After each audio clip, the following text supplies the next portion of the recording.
Εκτιμάται ότι τα αδέσποτα ζώα που ζουν στον δρόμο ξεπερνούν τα 200 εκατομμύρια παγκοσμίως. Στις περισσότερες ανεπτυγμένες χώρες τα αδέσποτα ζώα είναι περισσότερα από τα οικόσιτα. Στην Ελλάδα μετράμε σχεδόν 4 εκατομμύρια αδέσποτα, εκ των οποίων ένας μεγάλος αριθμός είναι ζώα που υπήρξαν κατοικίδια και εγκαταλείφθηκαν. Η Ελλάδα είναι η μόνη ευρωπαϊκή χώρα με τόσο μεγάλη αύξηση των αδέσποτων ζώων. Σε αυτό το επεισόδιο του React Docu-Series θα μιλήσουμε για τους τετράποδους ήρωες που πολλές φορές δεν αναγνωρίζονται.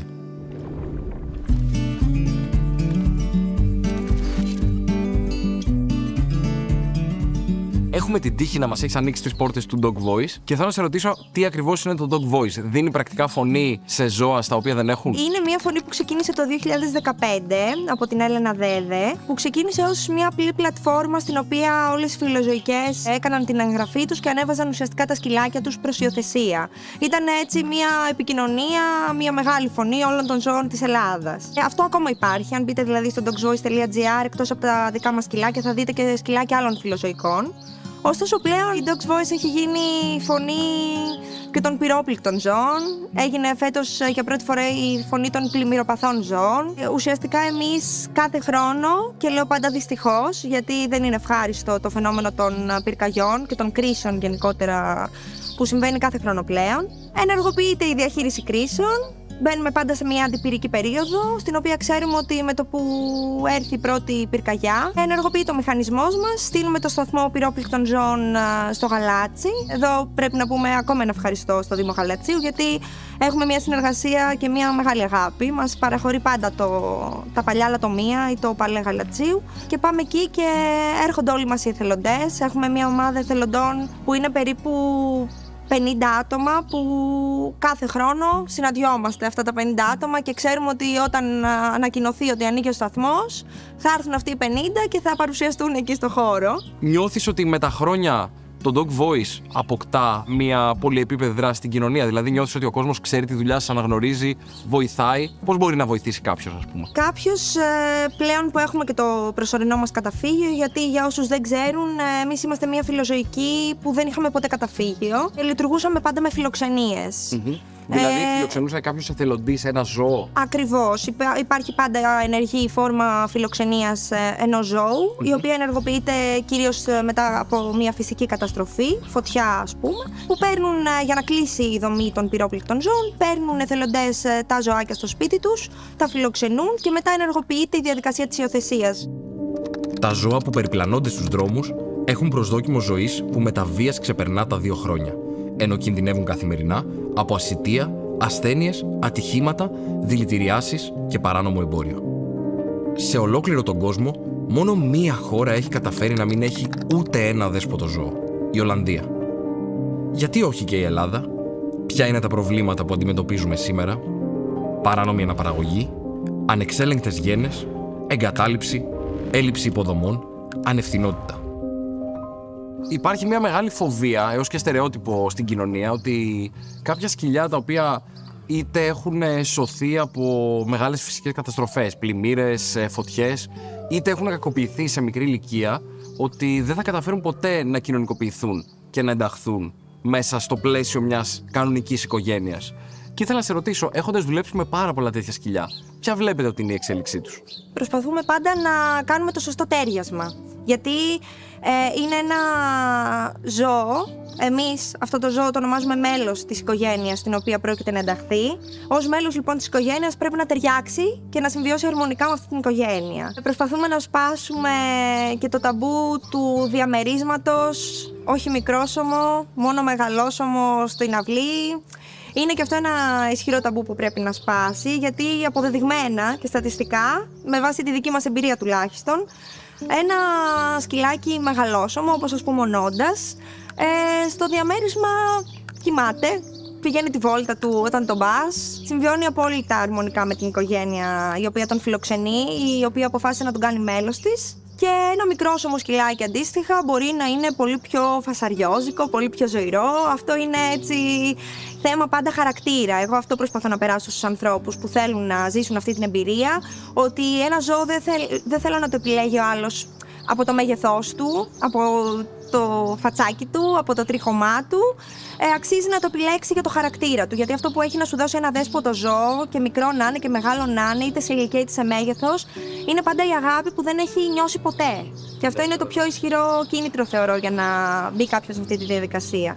Ένα σκυλί το οποίο ζει αδέσποτο στον δρόμο, τι προβλήματα αντιμετωπίζει? Αν έχει την ατυχία να είναι γεννημένο σε επαρχία, σίγουρα πολλά περισσότερα από ότι να είναι σε μια μεγαλύτερη πόλη όπως η Αθήνα. Ναι.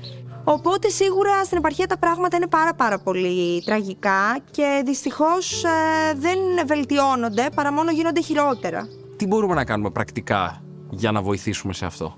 Είναι πολύ βαθύ το πρόβλημα. Ας πάρουμε παράδειγμα άλλες ευρωπαϊκές χώρες, οι οποίες δεν έχουν αυτό το πρόβλημα. Γιατί δεν το έχουν? Γιατί έχουν συγκεκριμένο πρόγραμμα το οποίο τηρείται. Υπάρχει συγκεκριμένη χρηματοδότηση, η οποία δίνεται για να μην υπάρχουν τα δέσποτα στους δρόμους. Υπάρχουν καταφύγια τα οποία τα ζώα είναι εκεί και δεν πολλαπλασιάζονται, γιατί οι δήμοι τα λεφτά που παίρνουν για τις στηρώσεις τα αξιοποιούν στις στηρώσεις. Στην Ελλάδα κάτι τέτοιο δεν συμβαίνει. Και γι' αυτό τα δέσποτα πολλαπλασιάζονται και γι' αυτό οι χρηματοδοτήσεις, όπως στο Δήμο Ζηρού για παράδειγμα, που είχες έρθει και ως εθελοντής, που ήμασταν σε αυτό το μέρος που είμαστε και τώρα.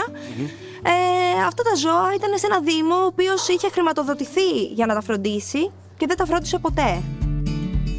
Στην Ελλάδα δραστηριοποιούνται ενεργά περίπου 120 φιλοζωικές οργανώσεις.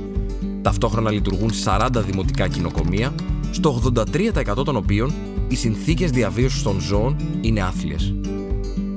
Στους περισσότερους δήμους λειτουργούν άτυπα καταφύγια ζώων, καθώς το κόστος κατασκευής ενός νόμιμου είναι τεράστιο. Στην πράξη, οδηγάω το αυτοκίνητό μου και συναντάω ένα δέσποτο. Ποια είναι η διαδικασία που μπορώ να ακολουθήσω? Ποια είναι η ενδεδειγμένη διαδικασία? Πες ότι θέλω να βοηθήσω. Πάντα λέμε ότι καλέστε το Δήμο της περιοχής ή τη φιλοζωική της περιοχής. Οι οποίοι είναι υποχρεωμένοι να έρθουν, σωστά? Ο Δήμος είναι. Η φιλοζωική δεν είναι. Πώς μπορεί κάποιος να έρθει να βοηθήσει τόσο ως εθελοντής, αλλά και ως ένας άνθρωπος που θα φιλοξενήσει κάποια από τα ζώα? Είναι συγκεκριμένη διαδικασία?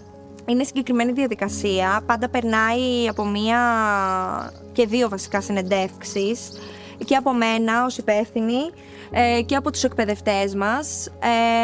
Η διαδικασία, εγώ αυτό που λέω πάντα στους ανθρώπους που θέλουν να φιλοξενήσουν, είναι ότι σε όλη αυτή τη διαδικασία είμαστε μια μεγάλη ομάδα. Ναι. Δεν αφήνουμε κανέναν μόνο του με το σκυλί μας. Είμαστε όλοι μαζί. Και όταν λέω είμαστε όλοι μαζί, εννοώ ότι ανά πάσα ώρα και στιγμή ο άνθρωπος που φιλοξενεί τον Λάμπη, ας πούμε, μπορεί να με πάρει τηλέφωνο οποιαδήποτε ώρα της ημέρας. Ένας στάβλος, όταν ένα σκυλί πάει για φιλοξενία, κλείνει, και αυτό είναι πάρα πολύ σημαντικό. Ναι. Είναι μια αλυσίδα όλο μαζί. Αυτό θέλουμε να καταλάβει ο κόσμος, ότι όταν φεύγει ένα σκυλί και πηγαίνει σε μια φιλοξενία, αυτός ο σκύλος πραγματικά τον βοηθάει ο άλλος τόσο πολύ. Του δίνει το χώρο και το χρόνο που χρειάζεται για να υιοθετηθεί. Για να μάθουμε λοιπόν όλες αυτές τις ανάγκες, λέμε ότι η διαδικασία της φιλοξενίας είναι ίσως ο πιο σημαντικός κρίκος σε αυτή την αλυσίδα. Επίσης, η προοπτική, αυτό που λέμε προοπτική υιοθεσίας, είναι μέρος της διαδικασίας της φιλοξενίας.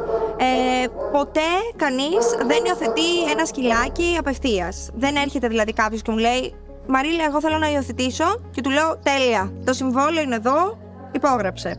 Πάντα αφήνουμε μια δοκιμαστική περίοδο φιλοξενίας 15 ημερών. Αυτές τις 15 μέρες είμαστε σε πλήρη επικοινωνία, πηγαίνουμε, κάνουμε τον έλεγχο περιβάλλοντος που χρειάζεται για να δούμε ότι και το σκυλάκι και η οικογένεια συμβιώνουν αρμονικά και έχει γίνει αυτό που είπα και πριν, το κατάλληλο τέριασμα.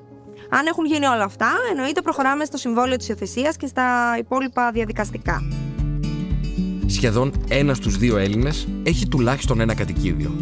Το 56,6% έχουν κατοικίδιο που το υιοθέτησαν από το δρόμο ή από κάποιο καταφύγιο, δηλαδή ένα δέσποτο ζώο. Ήρθες μία μέρα εδώ σε εθελόντρια, σωστά? Σωστά. Είσαι ψυχολόγος στο επάγγελμα. Πολύ σωστά. Νομίζω ότι βοηθάει και σε ανθρώπους και σε σκυλιά σε αυτές τις περιπτώσεις. Με τα πολλά είναι σαν να μην έφυγες ποτέ, γιατί είσαι πλέον τακτική εθελόντρια, είσαι σχεδόν σε καθημερινή βάση εδώ και πρακτικά έχεις αναλάβει όλο το κομμάτι της κτηνιατρικής περίθαλψης. Πολύ σωστά, πολύ σωστά. Πάντα αυτό εννοείται με επιτήρηση από τους κτηνιάτρους μας, σαφείς οδηγίες, προγραμματισμένα ραντεβού, για επανεξετάσεις. Γενικότερα το κτηνιατρικό κομμάτι είναι τα έξοδα των ζώων υπέρογκα, διότι πέρα από πράγματα που προκύπτουν, θέλουν και μια συντήρηση ήδη υπάρχουσες παθήσεις. Οι τρόποι που μπορούμε να βοηθήσουμε ποικίλουν. Μπορεί κάποιος να γίνει εθελοντής, να έρχεται στο προσωρινό μας καταφύγιο, να κάνει κάποιες μεταφορές ίσως σε ζώα, άμα πρέπει, σε κάποιο κτηνίατρο, σε κάποια φιλοξενία. Αλλά οι θεραπείες και μόνο είναι πανάκριβες. Δηλαδή τα φάρμακα μπορεί να χρειάζεται ένα σκυλί. Και η τακτικότητα με την οποία χρειάζεται να τα παίρνει είναι ένα τεράστιο ποσοστά. Πολύ σωστά. Και δεν είναι μόνο η αγωγή αυτή καθ' αυτή, γιατί αυτό μπορεί να είναι συμβολικά για ένα ζώο 300 ευρώ το μήνα. Είναι οι επανεξετάσεις, είναι οι κτηνίατροι, είναι οι βιοχημικές οι εξετάσεις, οι αιματολογικές τους. Όλα αυτά είναι υπέρογκα. Ακόμα και η μεταφορά. Πώς θα πάει το σκύλο στο κτηνίατρο? Γιατί και σε αυτά έχουμε μια συνέπεια ότι πρέπει να είναι σε ένα χώρο, μπορεί να εξετάζει, να έχει τα μηχανήματα, να υπάρχει καθαριότητα. Δεν γίνεται κάτι πρόχειρα. Όλα αυτά καταστούν αυτό το ποσό υπέρογγο και δυσβάσταχτο, ακόμα μπορώ να πω. Άμα σκεφτούμε ότι από τον Ιούλιο έχουν περάσει 1056 ζώα από τα χέρια μου. Και τα οποία πόσα υιοθετήθηκαν? Στο Μαρκόπουλο αυτή τη στιγμή, στο προσωρινό μας καταφύγιο, έχουμε 55 σκυλάκια και άλλα 40 που είναι αυτή τη στιγμή σε προσωρινές φιλοξενίες. Επομένως, κάπου 100 σκυλάκια ψάχνουν το παντοτινό του σπίτι. Εύχομαι και αυτό το γύρισμα να βοηθήσει και να έρθει κόσμος εθελοντικά να σας στηρίξει. Αλλά εύχομαι την επόμενη φορά που θα έρθω να σας δω να μην υπάρχει ούτε ένα σκυλί και να είστε εδώ να βαράτε μύγες και να μου λέτε «Γιώργο, έφτασε η μέρα που περιμέναμε, δεν έχουμε ούτε ένα σκυλί». Υιοθέτησε, μην αγοράσεις. Στήρωσε το κατοικίδιό σου. Στήριξε οργανισμούς και εταιρείες που έχουν ενεργό ρόλο στη φιλοξενία και υιοθέτηση αδέσποτων ζώων. Άφησε νερό και τροφή αν έχεις δει κάποιο αδέσποτο και ειδοποίησε μια φιλοζωική οργάνωση. Μοιράσου τις πρωτοβουλίες οργανισμών όπως η Dogs Voice και κάνε το μήνυμά τους να ακουστεί. Απέτησε από επιχειρήσεις να συμπεριλάβουν τη φροντίδα των ζώων στο λειτουργικό τους μοντέλο. React και εσύ για τους τετράποδους ήρωες. React για έναν καλύτερο κόσμο. Είναι δυνατόν αυτή η φάτσα να μην έχει σπίτι? Είναι δυνατόν?